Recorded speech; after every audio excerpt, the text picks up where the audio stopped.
Stand by to launch FanStream Sports. 3, 2, 1. Let's start. Hello, sports fans. Welcome to FanStream Sports. Nothing but pure sports. This is the JP Show. JP, it is so good to hear you back on the air. Stand by. Now, here's JP. All right, welcome into another edition of the JP Peterson Show. It is a President's Day edition of the JP Peterson Show. We welcome you in. We're taping this from our comfortable homes on this Sunday night as we're taking a little time off on the Monday and enjoying a little bit of the weekend activities that we had to watch this weekend. No football, no real football anyway, no football. Nick's going to get mad at me because I didn't watch the XFL. I just couldn't get into it. Good morning to you, Nick. How are you?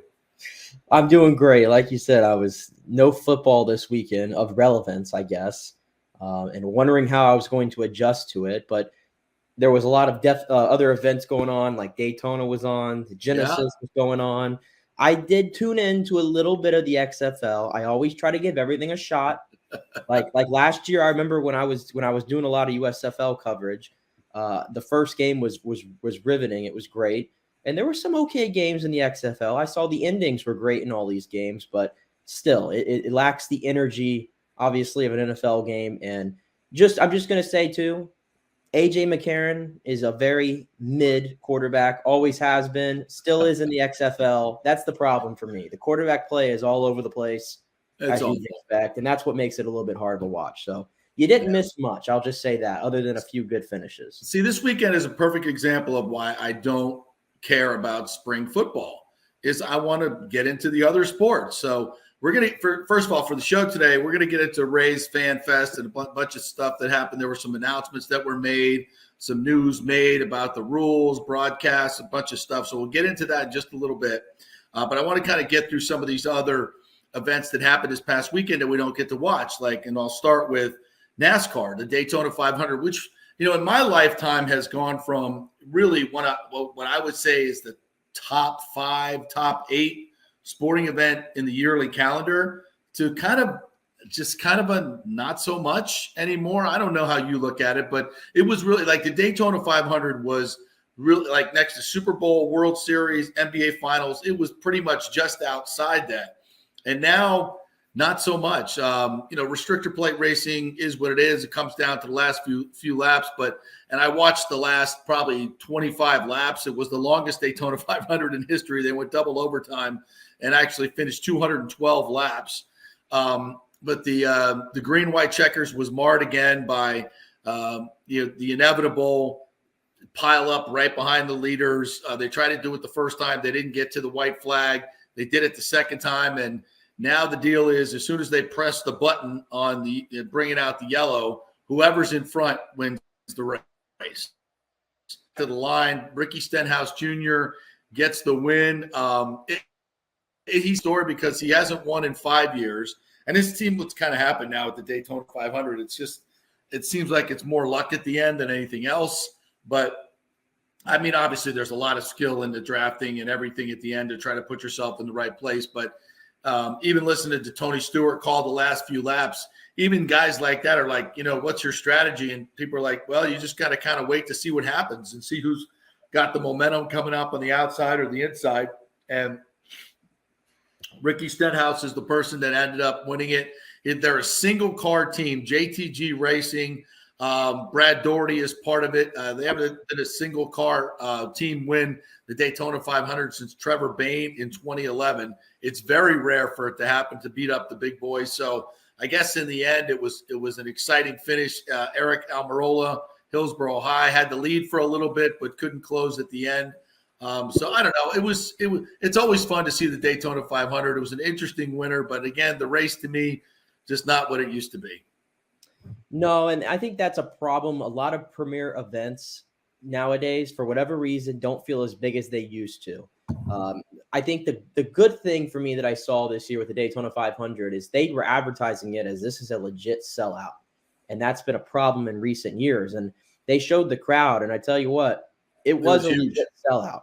It was a legit sellout. Whatever it holds, I think it's like 150,000 at least in that front. No, I think it's over 200. Even more. Yeah, I'm probably underselling it, but I think it's been a good bit since we've seen a full packed house for the Daytona 500. This was the 75th running, so they had a lot of. I love like the callbacks to everything, and Richard, all the Daytona 500 winners, the historic ones were there, like Richard Petty, Jeff Gordon, all the guys that did the driver start your engines for it. I loved all that. The race itself, I thought it for a while it was a bit. I don't want to say boring necessarily, but wasn't much going on for a while. Right. I mean, it's 200 laps, and so much of it is just. And I know they've broken it up into segments now, and it gets a little bit better, but it just seems like a lot of, hurry up and wait till the end, and we'll see who crashes and who doesn't. So I don't know. It's just not what it used to be for me. All right. The NBA All-Star game. Okay, good.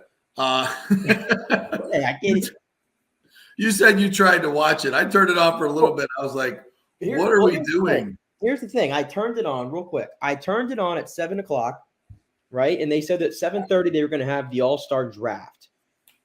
The draft did not start at 7:30, okay? We had to wait around for the draft to happen, which was a whole drawn-out process. I believe the game was slated to start at 8 o'clock.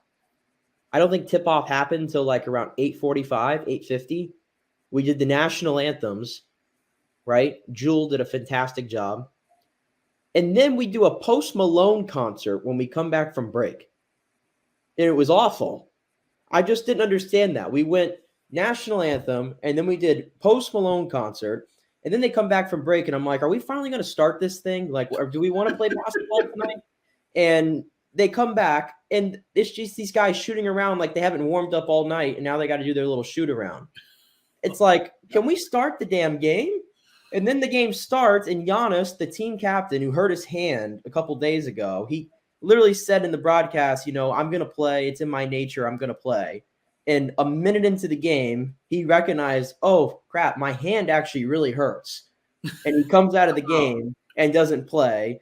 LeBron hurts his hand in the game and has to come out. Zero defense being played, no resistance at all. Even late in the game, usually like later, it gets a little bit more competitive.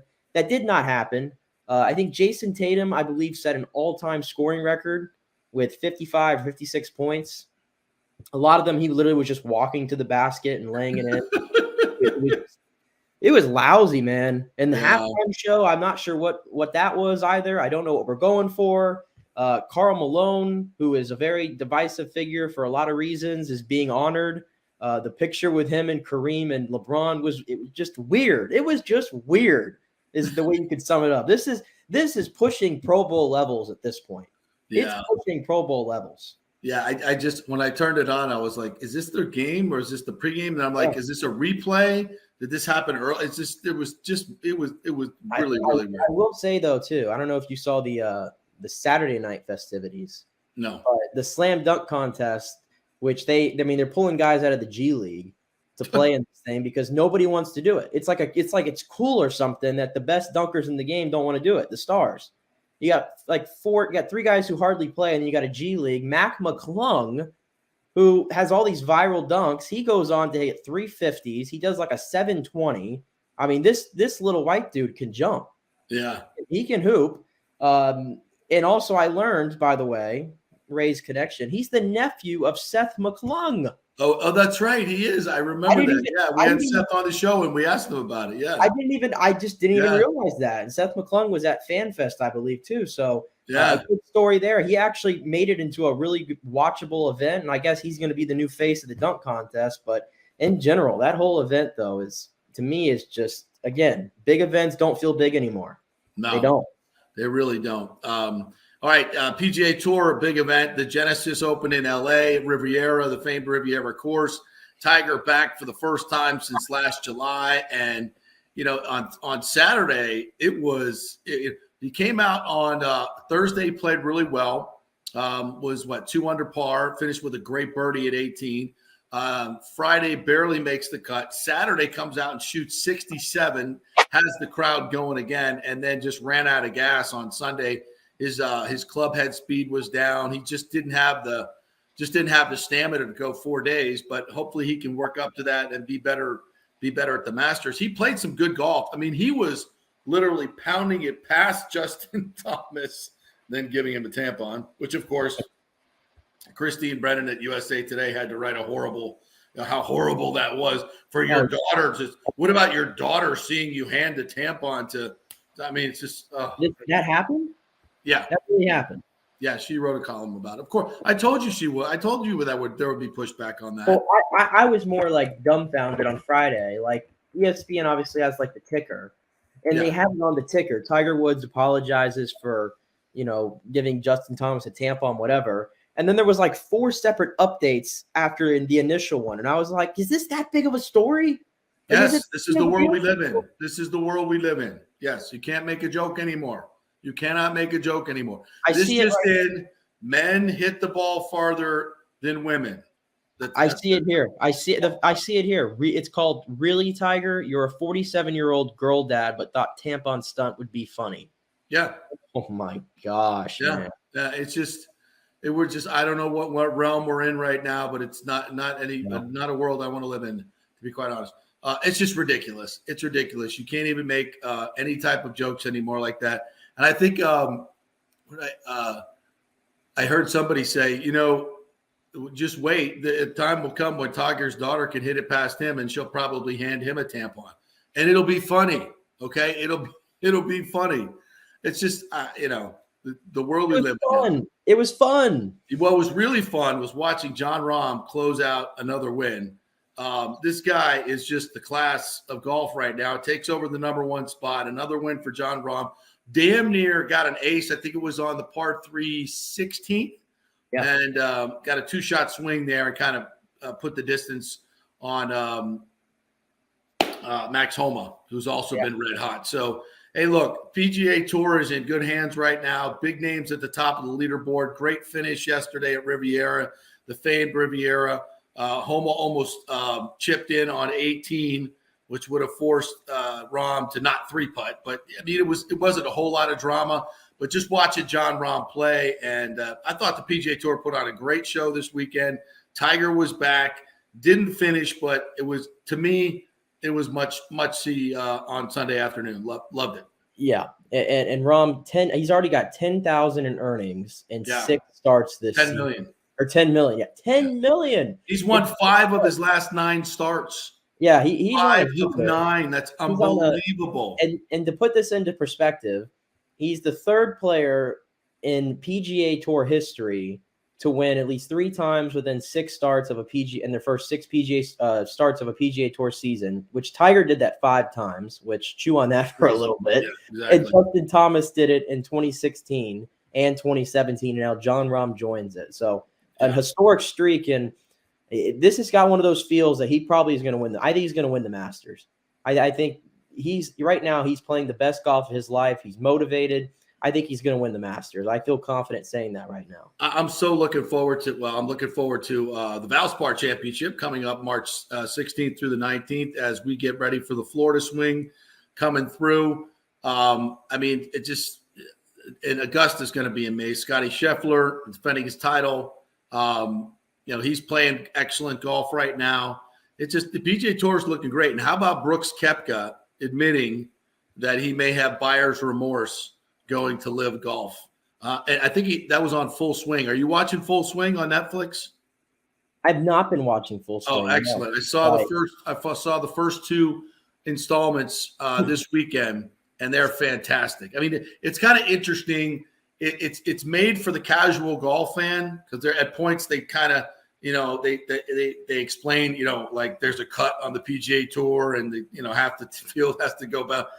And so it's kind of a little remedial at times for the more sophisticated golf fan, but that's okay. They don't spend a lot of time on it. The behind the scenes stuff is fantastic. It's just really, really good. If you love golf, you're going to love Full Swing. Highly, highly recommend it. And Brooks was a big part of episode 2, and he's in a really bad place mentally. That's maybe why he took the money. He grips so hard.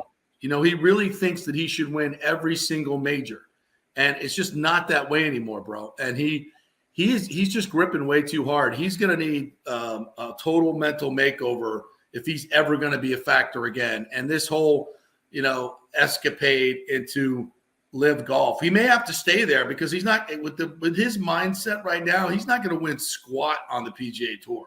He's not going to win any money. So he may just have to stay in exile. And I just think right now, Live Golf, even though, they've got a 14 tournament schedule this year. I think it's losing momentum. I think it looks like a clown show. And what are we broadcasting this thing on again? CW44? CW. You're on the CW, baby. I don't even know. Does Spectrum still get that channel? I don't know. Yeah, it's on most. It's like a most Channel 44 is the CW affiliate here in Tampa. So it's a good station here in Tampa, but it's a joke. It's like I forgot. These guys are all like to quote Kevin O'Leary from Shark Tank. They're all dead to me. Yeah. They're legit all dead to me right now. It's like I was watching this tournament and I'm like, man, there's some big names here, but look at the guys who aren't playing right now that are in the prime of their careers, especially like a Cam Smith, who's probably the most disappointing. I think he's the most disappointing one. Dustin Johnson, for God's sakes. Dustin Johnson, Cam Smith, DeChambeau, Koepka, probably those four. It's like I used to be pro Live Golf. I didn't really care. Go get your money and all that. But now I've come around. I hate it. I hate it. I hate it. I hate that the Valspar is going to be affected by this because so many of their guys are Live guys. I'm curious to see what happens when the Masters comes and these guys are all playing together. Hopefully, if you want ratings, let's put McIlroy and some of these Live guys together. That'd be awesome. Well, I think I have heard some inklings of a Ryder Cup format of Live versus PGA Tour. Yeah, and these Live guys really think that they can wipe the floor. I think Mickelson said that they would dominate, which I ain't buying that for 1 second. Hell no. And listen, I don't think it'll be interesting to see how their games are this year in the majors, because I don't see how they can be competitively sharp playing 54 holes in that clown atmosphere that they have at Live Golf. I'm sorry. I don't think they can be as sharp and as battle tested as the guys on the PGA Tour. So I think it's going to be an interesting narrative to see how the Live guys, when they come over and got to play 4 rounds now, okay? I mean, it probably won't be that big a deal because they've done it most of their careers, but, I think it's a slight edge to the PGA Tour guys, and it's just a better field. You got to be better to win every week. You're elevated to a certain level where as at Live, they've got some good players, but the field is not nearly as deep. So, yeah, I mean, I think they're going to be at a disadvantage. So we'll see. All right, and I'll tell you what. Let's take a break. We'll take a break. We got to get to the Rays. We got some notes on the Bucs as well. We want to get to some developments in the quarterback market over the weekend, and of course the Bolts as well. Disappointing finish to the road trip at Las Vegas, but some good things we did see. They'll be back in town this week, starting on Tuesday. Back at Amalie Arena. So we'll take a quick break. We'll come back on the other side and get into Rays Fan Fest. A lot of positivity at Rays Fan Fest. So we'll talk about that when we come back. Stay with us. JP here for the Jeeves Law Group. I've known Scott Jeeves for quite some time, and he's just like us, a huge college football fan. He loves his Gators. In fact, he sponsors our Gator Report every Thursday at 11 o'clock with Scott Carter from FloridaGators.com. But he's not just another PI attorney. He is a ferocious advocate for his clients. Scott Jeeves is a board-certified civil trial lawyer and a certified circuit court mediator practicing in Tampa Bay for over 30 years. He is an AV preeminent rated civil trial lawyer and certified circuit court mediator. Folks, these designations are not just given out. They're given only to the best trial attorneys. But more than anything, Scott takes these cases personally. I've heard it from his clients. He's a fighter you want on your side. Insurance companies hate it when they see you're represented by Jeeves. He's just different. 727-894-2929 or go to JeevesLawGroup.com. That's JEEVES lawgroup.com and tell him JP sent you. Now is the time to make sure your home insurance is in order. In the last year, many of us have made improvements to our homes. So call the folks at Italiano and discuss these upgrades to make sure you have enough coverage. According to a recent report, almost 64% of homeowners don't have enough insurance on their home, which is their most valuable asset. Also, a great time to make sure you have flood insurance. Even if your mortgage company does not require flood insurance, your home could still be at flood risk. Another big item as we enter hurricane season is making sure your pool enclosure is added to your policy and there will be no issue at claim time. That happens a lot. So call your friendly agent at Italiano Insurance to review your policies today. 813-877-7799 or ItalianoInsurance.com. Coming back at you. Now, more with JP on FanStream Sports. It's only just begun. And welcome back to the JP Peterson Show, brought to you by the Jeeves Law Group. JEEVES lawgroup.com is how you reach them if you've been in an accident. Obviously, you've got to have some representation, and the insurance companies do not like to see Scott Jeeves coming. So if you want aggressive representation, go with the Jeeves Law Group, JEEVES lawgroup.com. And by Bay Area Modern Medical Center, BAMMC.com. They have a new body sculpting machine, Nick. You don't even have to go to the gym anymore to get rid of your fat and get toned. Up my sleeve. That's right up my alley right there. You can eat whatever you want. You don't have to go to the gym. Just get on the body sculpting machine. Well, Chris Lugo normally joins us on Mondays, President's Day, so we've rescheduled him for Tuesday. So he'll be back on Tuesday, 11:45, when you'll find out all about the new body sculpting machine. So there you go. All right, so Rays Fan Fest this weekend. They had 12,000. Thought they were expecting 20, but Nick's going to make me stay positive as much as possible. So you're telling me you picked up a nice vibe from the fans. They love the whole Fan Fest thing this year. They have some new stuff. We'll get to the news and notes here in a second, but the overall vibe from what you could tell on Twitter was good.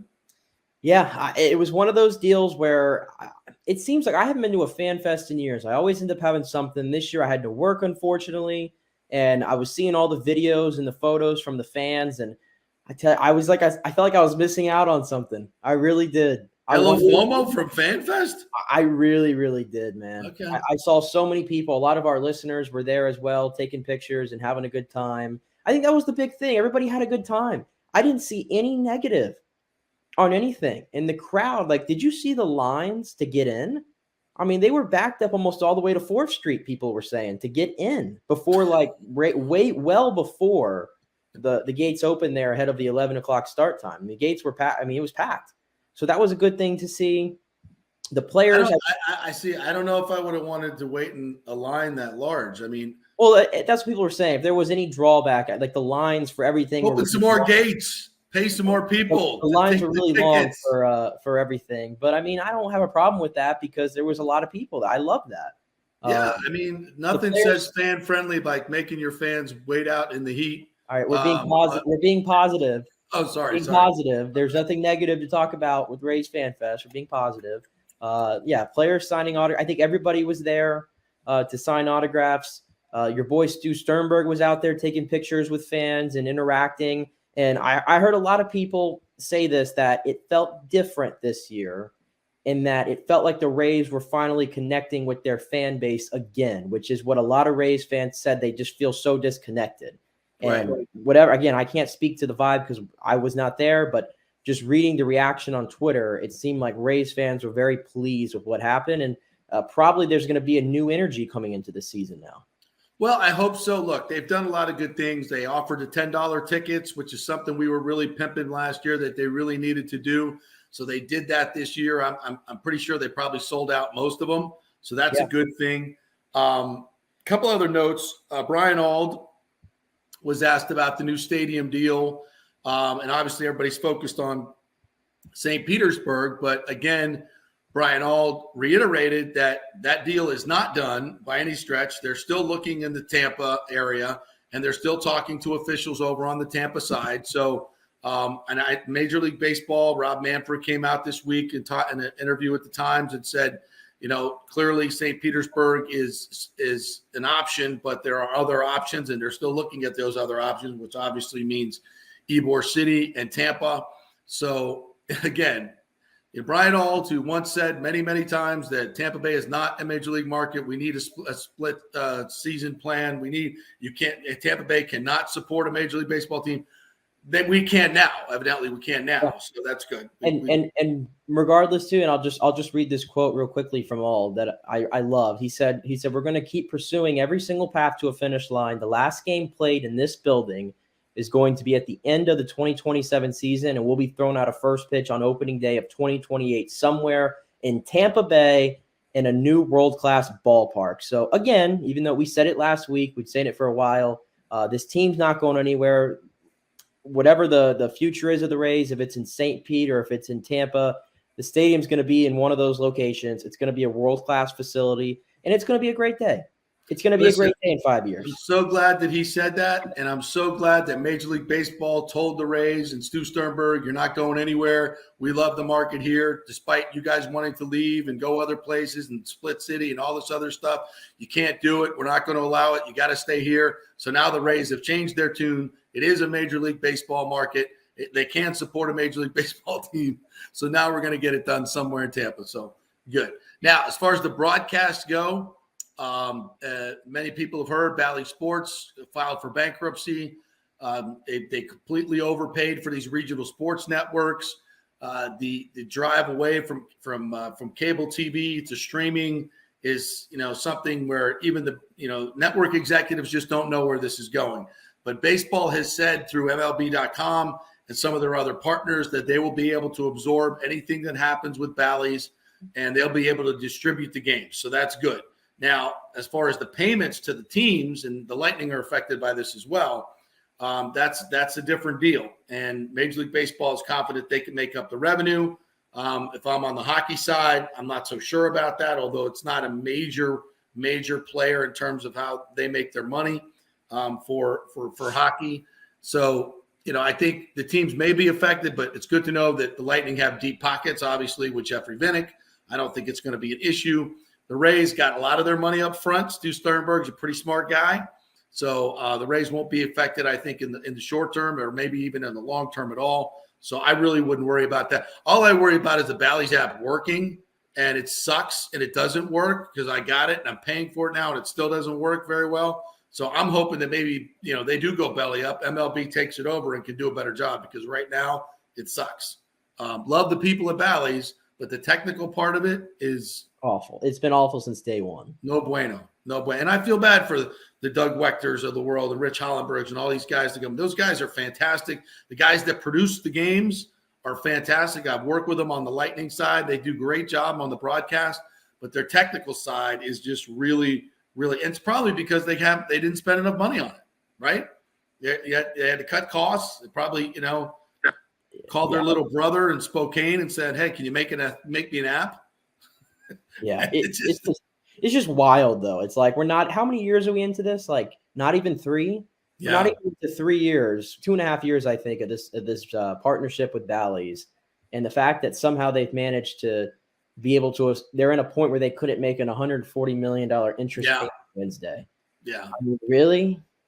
I mean, I'm not a businessman, but that doesn't sound like good business to me. Well, when the deals were made, I was in the money that was trotted out there. I'm like, wow, because the Rays are making approximately $80 to $85 million a year now in their TV revenue deal, and they get good ratings. You should be able to make money on that, even paying $85 million a year, because there's so much inventory and the selling of spots. So they should be able to make that revenue up, but it's still a big chunk of money. It's a big chunk of money, and with the economy withdrawing over COVID and everything else, I mean, it's just been a tough deal when you put out that, that much money and you promise that much money in the future.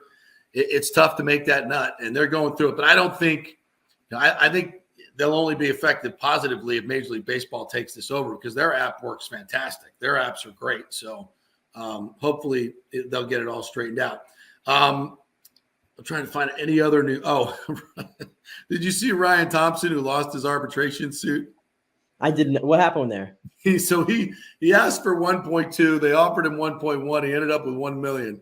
So he lost $200,000 in the deal. And he said, "Look, I don't care. I'm still making $1 million to play baseball. It's fantastic. But I hope they take the $200,000 and buy us a cryotherapy chamber and the Proteus gym equipment or whatever." So he mentioned specifically, and hey, with all the injuries that these freaking pitchers are getting, maybe he's onto something there. Probably is. And I can't believe they don't have a cryo tank. The Rays don't have a cryo tank. Like every major sport team has one of those things. So shocking development. Step up and buy him a cryo chamber for the players. And trying to think of any other news. Denard Span, former Ray, longtime local baseball hero here. Played most of his career with the Twins, I believe. He's going to be on the broadcast as well. 25 to 30 games, he'll be added to the broadcast. So great guy, has a foundation here, raises a lot of money locally. Played for the Rays, I think, for one year, I think. Great dude, great local presence. I think he'll be a great addition to the broadcast team. Looking forward to that. Any other news and notes that I have missed? I think we hit all of it there.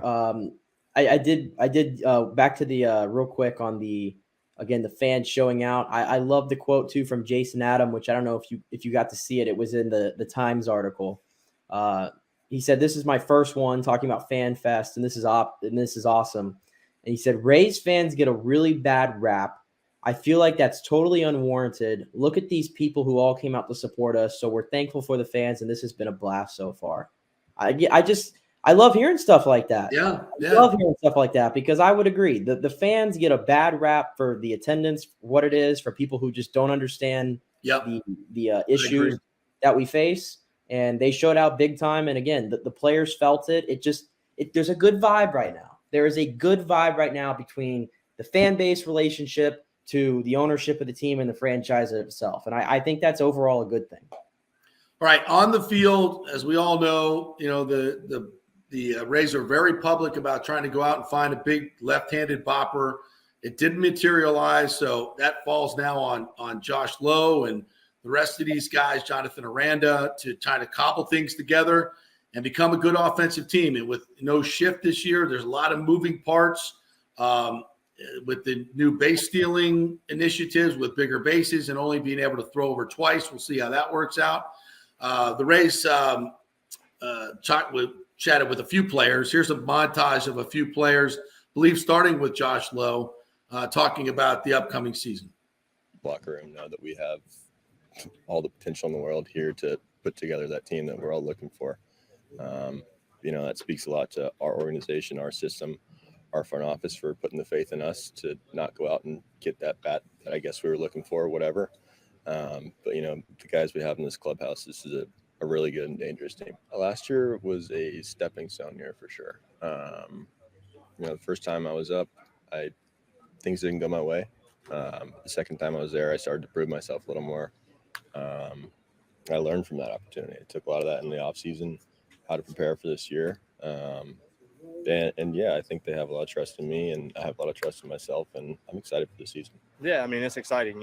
You work so hard in the off season, and you kind of get in that routine, and you kind of get the itch to get back and be around the guys and get back to competing and back to work with the group.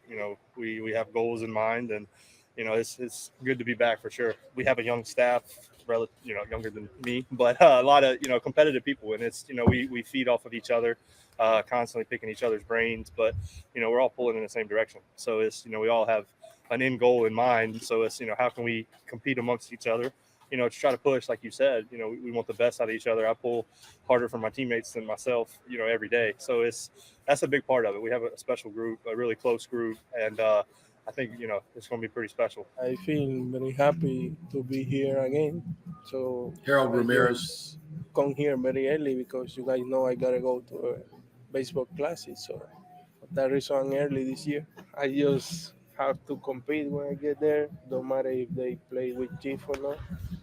So I don't know, because I don't know where I'm gonna play this year. I just gonna get here to compete for a spot and get ready for the season.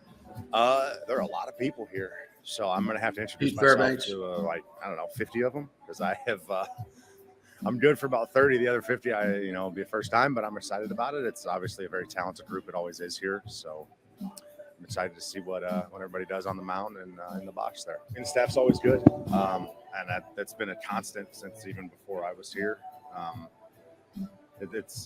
You can't say enough about them. I mean, they are who they are, and at least a few of them, for me and watching them, they don't need superlatives. They are that good. So it's going to be fun to see what they have, and then it's going to be fun to reunite with my guys out in the bullpen and see what they were up to this offseason. As Pete Fairbanks. I thought what Josh said was very, very interesting. Had the confidence in us to go out do it. I don't know. There may still be a move made in spring training, so we'll see. And to that end, let's listen to the brain trust of the Rays. This is Eric Meander, Peter Bendix. He'll be the guy that sounds like a high school kid and kind of looks like one too. And Kevin Cash also in this montage. Here we go. We're undefeated here. Hopefully that continues. Likely mean a successful camp. But more than anything, 4 consecutive postseason trips. Our expectations are to make it a 5th, to make it more successful than last year. And our goal remains to figure out a way to be the last team standing and think that is within reach. And we're ready to take another crack at making that happen this season. The guys coming back from injury is definitely a part of it. Hopefully some better health, but we have so much talent on the roster. Most of it is young. A lot of it is relatively unproven, but the best players are unproven until they actually go out and do it. And we've seen with a handful of guys, the example I like to use is Isaac Paredes, where his year with Detroit, he was up and down, struggled in the big leagues, was pretty good in the minor leagues. And then last year with us, he had his feet underneath him a little bit more, and we saw the benefits of that. I mean, Glasnow certainly looked healthy to me his last outing, so I'm excited to see him on the mound. Wander is in a good spot. He's actually worked really hard this offseason to get his body and as lean and probably as flexible as he's ever been, so good for him.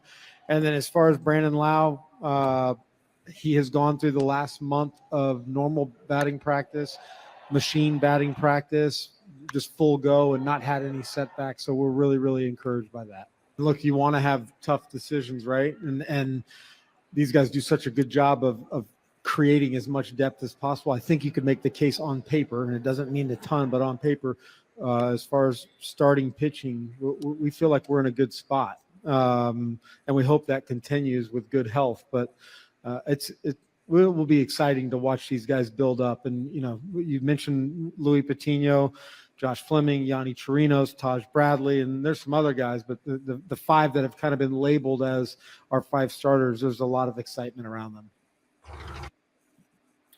All right, that was Kevin Cash there at the end. And, as we get closer to the season, I'm very excited to see what this team can do. They have a championship pitching staff. There's no question about that. You could, if these guys can stay healthy, and that's a huge if with the Rays. The Rays have just, they have had a history of their pitchers just constantly getting hurt. So if by some miracle they could stay healthy, I'd put this staff up against any staff in baseball, top to bottom. The bullpen could be fantastic. If their offense is just average, I think they're predicted to win 89 games. If their offense is average, they can win 95 games. I don't think there's any question about that. They can win the division. This is the first year of the balanced schedule, right? Yeah. So the balanced schedule, that's going to be huge for the Rays. I think, we don't talk enough about that. There's, a lot less games with the Yankees, Red Sox, and Toronto, and Baltimore's gotten really, really good too. This division is freaking loaded. The rest of the, American League, not so much. And now, you're looking at the whole Major League Baseball. So I think that's got to be worth 5, 6, 8 wins right there for the Rays, a more balanced schedule. So that's something we haven't talked a lot about. And I think all these rule changes, the Rays are all obviously forward thinking. They'll be the ones that'll get the best out of it. So I'm enthused, man. I can't wait. I can't wait to see get the games going. And to your point too about the rotating schedule being all different this season. Not to jump too far ahead, but you look at they have a really good chance to get out early in April. Like, you couldn't ask for a better draw. They get Detroit, Washington, and Oakland for their first 8 games of the season. And then they get a 3-game series with Cincinnati as well in April as well. Wow. 3 of the worst teams in baseball, or 4 of the worst teams in baseball, they're going to get in the opening month of the season.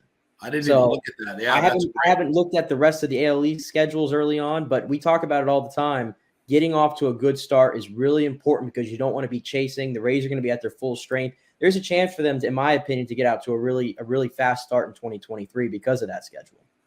Yeah, and the more and more you think about it, the idea of making trades in season, as opposed, especially with this ball club, you want to see if Josh Lowe is that guy, right? And if he is, you don't have to go give away great pitching prospects to go get a left-handed banger, right? Yep. If Wander Franco and this offense is rolling, it takes all the real desperation and need to go get a big bopper away from you. If you want to go, I still think you got to go get one, but you're not in a desperation mode to do so, and you'll have to give up too many resources. So I think it's good, especially, and that's a great thing you mentioned. If they can get off to a good start, then you're at the All-Star break and you're in the hunt, and then you can make a move. Look where your deficiencies are, look where your surpluses are, and you can make a much more informed decision and not waste any resources, give away a Joe Ryan when you really don't have to. So, I think it's smart for them to do it. All the chips are on the table in terms of who they could trade. And I wouldn't be shocked if Glasnow is traded. I would like to see him at least get through this year. They're only paying him $6 million this year. It's the biggest bargain in baseball. They're not going to pay him the $25 million next year, I don't think. So they could trade him in the offseason. That's fine with me. I don't care. Get a big – if he goes out and pitches the way he can and wins a Cy Young, I mean, what kind of haul is he bringing back then? I mean, I don't want to trade him, but I know the Rays will. I know they will. They did it with Blake Snell. They'll do it with Tyler Glasnow. But make a better deal this time. You didn't get squat from San Diego, so make a better deal this time. If you're gonna deal away a Cy Young pitcher, get some good players back, which we really didn't do. I'm only laughing because you mentioned Blake Snell's name, and I forgot about this. I can't believe they sold this at the Fan Fest. Did you see they had these signs that at the yard sale? The Charlie Morton and Blake Snell, you could get BOGO, buy one, get one free, of the Blake Snell and Charlie Morton posters.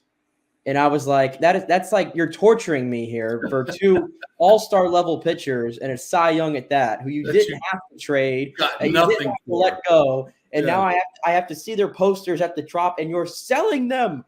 You're selling them. That's such a Rays thing to do. I was like, please stop. Please stop doing it. That is such a Rays thing to do. All right, we'll take a quick break. When we come back on the other side, we got some Bucs news to get to. Not really news, a couple of thoughts as the trade or the quarterback market kind of starts up, and very interesting news about the draft as well that we want to get to involving a quarterback. So we'll do that. Quick break, back on the other side with some Bucs talk. Stay with us. JP here for Italiano Insurance. If you've started a side hustle during COVID and the business has grown, well, you need business insurance, because if you get sued, you could lose all your personal wealth if you're not properly protected. That's right. Your home, your savings, everything could go. So get protected now. Call the great agents at Italiano Insurance, 813-877-7799, and a real human will answer the phone and get you protected. If you haven't shopped your business insurance in a while, you could be overpaying by thousands. One customer had their golf buddy handling his business insurance, then called Italiano to shop it around, and they saved him $26,000 a year. Yeah. So call 813-877-7799 or go to ItalianoInsurance.com. Italiano Insurance, protecting all the pieces of your life for over 60 years. The boys are back. The PGA Tour's Valspar Championship returns March 16th to the 19th with 4 days of incredible golf plus a host of activities that make it Tampa Bay's hottest spring sports ticket. There is more to the Valspar than just great golf. It's the Hooters Owl's Nest, the Snake Pit Club, accessible by premium tickets, and other great venues throughout the course for those with ground tickets. And new in 2023 is the Rooftop, a new prestigious venue at the 18th green with music, food, and fun. Plus, you never know who you're going to see at the Rooftop. Tickets are on sale now at ValsparChampionship.com for all tournament days, both grounds tickets and premium ticket options. You don't want to miss the 2023 Valspar Championship. Attention, if you are home shopping or looking for a refinance, and even if you already have the approval letter, you must call my man Scott Fitzgerald at American Mortgage Services. Scott has a brand new program available in the greater Tampa Bay area called the Community Advantage Loan Program. Get this, no money down, no mortgage insurance, no points, no origination fee, purchase or refinance, and loan amounts up to $647,000. Now, there are some application requirements. It must be a single-family home, 1 unit, primary residence, and have a minimum 640 credit score. The program only applies to certain neighborhoods, so you have to call to find out if you qualify. So call Scott Fitzgerald at 813-294-7595 or email him at scott@amstampa.com. Now, even if you don't qualify for that program, Scott will shop your loan around, get you the best rates, and won't charge you the huge upfront fees. And if you've had issues with your bank calling you back, Scott will return calls immediately or at least the same day. 813-294-7595 or email him, scott@amstampa.com. Scott Fitzgerald, MLS 386722, American Mortgage Services, 1000 North Ashley Drive, Suite 1020, Tampa, Florida. Hey, folks, it's still engagement season, and where better to get that special ring than the Gold and Diamond Source. The Gold and Diamond Source has the largest selection of engagement rings in the country, a literal jewelry super center with 30 times the inventory of any normal jeweler. You don't have to wait to spend any extra time waiting for them to bring something in. They have everything right there in-house, so why go anywhere else? And you can get up to 15% off this January if you buy something with the birthstone, which is garnet. Garnet and gold, Florida State, get something for your favorite Seminole. And let's not forget the Emily collection from Emily Johnson Weintraub. Very affordable, real gold and diamond jewelry, always stylish and unique. Emily has created this fashion-forward gold, diamond, and gemstone jewelry line ideal for everyday wear. Each piece is designed to enhance your look by featuring eye-catching, modern, geometrical shapes. Really unique stuff. Got to check it out. And, of course, Julie and Steve Weintraub, great benefactors here in the local community. So let's keep it local. And you can get 0% financing for up to 5 years. Get a big ring for a little price. It's the Golden Diamond Source, 3800 Olmerton Road, always online at thegoldendiamondsource.com. Ladies and gentlemen, let's rock. This is FanStream Sports with JP. And welcome back to the JP Peterson Show, the President's Day edition. Yeah, we're working on this holiday. We're actually recording it on the Sunday night before, but we're getting to all the big stories that we need to get to. So thanks for joining us. We want to hit some Bucs news. Over the weekend, the quarterback market out there is starting to shuffle out. Derek Carr visiting the Jets this weekend. I think we're all kind of got the vibe now that Derek Carr is not somebody that the Bucs are going to be chasing because the price is probably going to be too big. Interesting to note that I think it was Brock Heward, Seattle's radio guy, now floating that Geno Smith could be headed to the Buccaneers. Of course, we're looking at another $35 million salary for Geno Smith. Can you believe that that's what he's going to command? But that's it's crazy. One good year in the NFL can change so much of your reputation. I think that's still a risk for Seattle to do it, let alone the Bucs to do it at this stage. I really do. Yeah, that may just be a leverage play as he tries to get Seattle to step up and pay him. I don't think he's leaving Seattle. They have a year like that, as good as he was, 30 touchdowns, 7 interceptions, I think it was. 30 and 11, yeah. 30 and 11, and one of the highest-rated quarterbacks in the NFL. Of course, Dave Canales is the new offensive coordinator who was his quarterback coach. So people thinking that Geno Smith might come to Tampa Bay. If you're going to go spend that much money, I would want to get a Derek Carr before I get Geno Smith. But regardless, I don't think any of that's coming into play. More and more smoke here is telling me that Kyle Trask is going to get the shot. Dave Canales is a guy who's worked with, I think they believe that he could, as he made Geno Smith, and I don't think he made him, but certainly he was part of that equation, had this great comeback. He was there for Russell Wilson's great years, Canales was. So maybe he can make Trask into a really, really good quarterback. Bruce Arians is still there. He's the quarterback whisperer. So obviously he's going to be working with Trask, Canales. But I think Trask is the guy. Peter King floated Ryan Tannehill as a possible veteran to come to Tampa Bay. How you feel about Ryan Tannehill there, buddy? Yeah. I will say this. In Tennessee, they've won a lot of games with him as a quarterback. This year was rough, but the blueprint there is to have a strong running game around Ryan Tannehill. Don't make dumb mistakes, and you can win football games, and especially in a bad division like Tennessee has done for the last few seasons. So if that's what they want to do, again, they want to establish the running game and be a running football team, then sure, Ryan Tannehill, I guess, go right ahead. Good play action passer.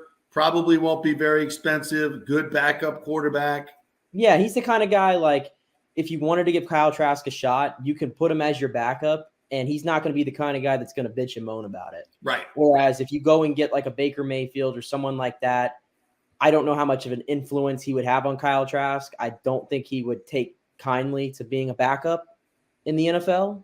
I mean, I could be completely off base there. Maybe he's shown some maturity and growth, but I feel like that's more of a I don't think that would work as much. So Ryan Tannehill, I guess, would fit that mold of a veteran option that's better than Blaine Gabbert and has won games in the NFL before. So it depends, though, at the price. I wouldn't go over $10 million, though. Yeah. If I had to go Ryan Tannehill, I just wouldn't. Yeah. I just don't think the Bucs are going to spend a lot at the quarterback position. They're probably going to give Trask the chance. I think the majority of Buck fans are not down with that. I think they still believe that this team could be more competitive with a veteran quarterback. I do too.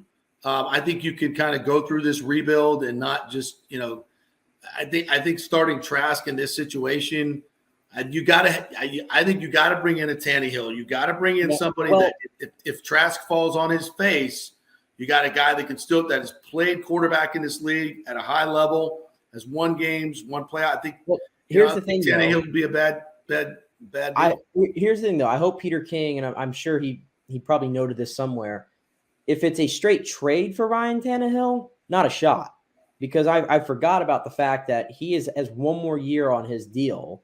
Oh, I thought he was a free agent.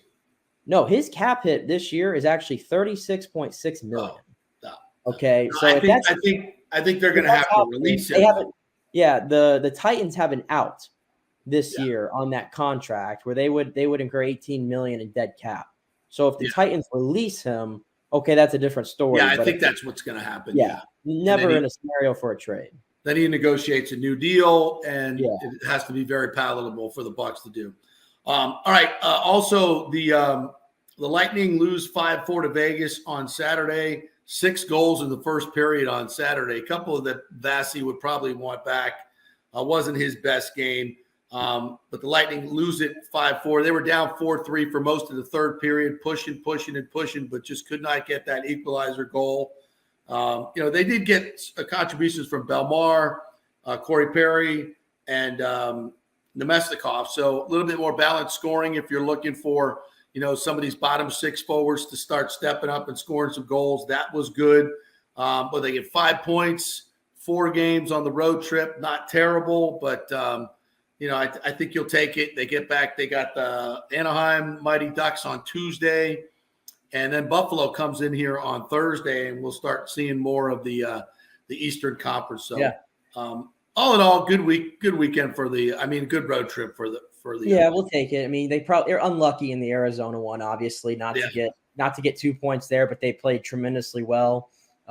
Be good to come back home, get some rest here against a god awful Anaheim team, which seem more willing to fight teams now. I don't know if you saw that on Friday night. Fight between them and the Kings. A little bit of old school hockey, which the refs got in the way. We were supposed to have a goalie fight. Let's go. Those damn refs said no, it ain't happening. Not in today's NHL. But regardless, and of course, the NHL trade deadline heating up this week. And of note for the Lightning, Ryan O'Reilly goes to the Maple Leafs. Yep. He's having his worst season of his career, though. I'm just going to point that out. And Achari, too. They got both of those guys. Okay. Well, we'll see if the Lightning want to make a move. Hey, you know who scored 3 goals last night for the Chicago Blackhawks, right? It's a little showcase. Patty Kane. Patty Kane, a hat trick in perhaps his final game at home as a Chicago Blackhawk. A little showcase there. Well, he ain't coming here. Woo! We can't afford him. Don't ever tell me that JBB can't afford him. Dude, he makes $10 million. We got $719,000 in cap room. I'm just saying. Who's going on long-term injury? Somebody needs to fake an injury right now. Somebody needs to fake an injury right now. Can you imagine if the Lightning did that? Like, suddenly we don't pay anybody $10 million. If the Lightning ever made a move for Patty, let's just say this did in Fantasyland, obviously, the hate that they would receive from the rest of the NHL, they would be the equivalent of the bad boy Pistons in the NHL, not because of their play style, but because they continue to just hoard talent. It would be amazing. It would be amazing, though. Yeah, absolutely. But it ain't gonna happen. All right. Well, that's our abbreviated edition of the JP Peterson Show here on President's Day, a great holiday. So thanks to Thomas Jefferson and Abe Lincoln and all the other presidents that were born close to this day. So we got a holiday, but of course, we're always working for you here. That's what we do at the JP Peterson Show. All right. We'll be back Tuesday. Hopefully have Scott Reynolds on for Pewter Report, TJ Reeves, our usual Tuesday crew. Catch back up with what the Bucs are doing, looking ahead to the draft. The combine's coming up. We'll have that for you. We're getting close to golf season. Valspar Championship, by the way, don't forget to get your tickets. The Valspar Championships, March 16th through the 19th. Get your Owl's Nest, your rooftop, Snake Pit, all the premium tickets, the hospitality, those will sell out. So get those while they are still available. So golf coming to the Tampa Bay area as well. And we got some racing coming up. So all of our great spring sports, spring training going to be in full swing. So we got a lot of cool stuff coming up in the next few months. Have a great President's Day, everybody, and we will see you on Tuesday.